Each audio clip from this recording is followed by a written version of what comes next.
אתה מבין מה קורה פה, קוטי? אפשר ללכת לעשן? מתי מעשנים? עכשיו, יש פרסומות. זה היה מעבר, יאללה. לא, אל תגידי, זה לא יפה כאילו לעשן. אתה רוצה לשתות קפה עם סיגריה? אני צריך ללכת לנוחיות. אתה מכיר את השיר של קוקו? הייתי שר אותו שנים. איך הולך השיר? אני קם לי בבוקר, שותה כוס קפה עם סיגריה. אחרי הפרסומות, קוקו עם הלהיט הגדול, קפה וסיגריה, פרסומות, ונשוב אליכם מיד, אז תלכו לשום מקום. כאן בוקר טוב לבית משפחת קריטי, ולכל מי שאיתנו פה, לרונית וליאור, המארחים שלנו והילדות. קודם כל אני רוצה להגיד לכם, קוטי, אתה שם לב, אני ואתה עוברים תוך כדי על הפייסבוק, יש גם תמונות באינסטגרם שאנחנו מעלים באינסטגרם שלי, שגם נהיה אינסטגרם של קוטי, אז תיכנסו ירון אילן, תראו תמונות, ובפייסבוק אני רוצה להגיד לכם המון חברים, למשל שלומית אמסלם, שכותבת ירון, איזה תוכנית, מתי אתה עושה חפלה כזאת אצלי בבית? בשיא הרצינות, דבר איתי. קשר אליה. לא השאירה טלפון. תשאירי טלפון.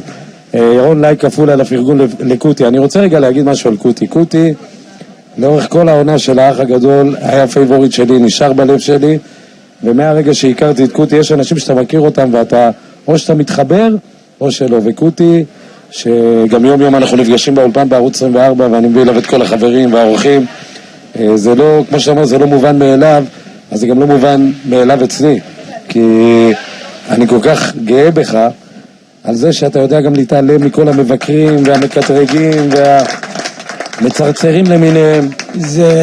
זה הרבה בזכותך, אני אומר לך, אתמול קראתי משהו לא נעים, וקמתי בבוקר קצת מצוברח, אבל אתה יודע, אני יושב פה עכשיו, ואני רואה את השמחה של האנשים הפשוטים, באמת, האנשים שרוצים רק לעשות שמח, שלא מעניין אותם אם מדברים עברית קינה, או אם לובשים סנדלים תנ"כיות, הם רק רוצים לשמוח וליהנות, וזה נותן את הכוח ביחד איתך.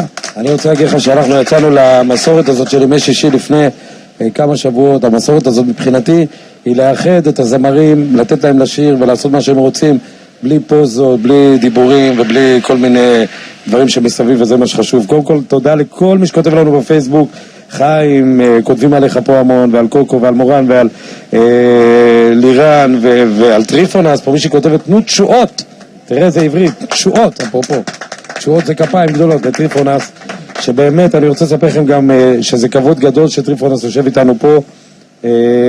טריפונס ב-14 לחודש ליולי מופיע בספורטן הוד השרון, ב-4 באוגוסט בספורטן פתח תקווה, הערב בחולון, במתנ"ס חולון עם האגדה היוונית, ועוד מעט יהיו איתנו פה הפרויקט והחברים של רביבו יגיעו לפה, פרויקט מדובר מאוד, ועינת שרוף תבוא לעלות עוד קצת את מפלס המצב רוח.